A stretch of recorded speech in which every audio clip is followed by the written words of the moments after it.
How's it going, Theories of Self class? I read the book of Water and Spirit, and it was a pretty good read. And basically, what the story is about it's about a young boy. His name is Madilma, and he's out in an African tribe, out I believe in the countries in Ethiopia. And during the story, it talks about like his hardships of living in the tribe. And when he grows up at the age of at about 13, he gets like abducted by by a priest or whatever to try and convert him to Christianity or Catholicism. Yeah, so after he's at this like Catholic ministry place or wherever where they abduct these children or whatever and try and convert them, he actually escaped and he made it back to his tribe. But after arriving back to his tribe, they didn't necessarily take him back because they thought he was like tainted almost with the Western culture that he learned at this school. So he had to go through like a series of like rituals and different challenges to prove that he's like willing to be fully like let back into the tribe. All right, so at this point in the story, Madilma he's accepted back into the tribe. So he goes back to his normal way of life. He grows up, and at the age of 22, he realizes he wants to go to America and attend a university and get an education.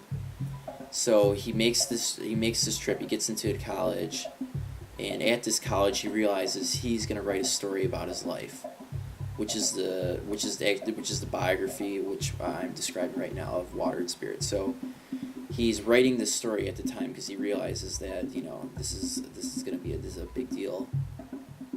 His experiences and his ideas his ideas on the Western culture and like the differences from his African culture to this in the transition, and his almost outtake on like how people act and interact with each other, rather than what he's used to.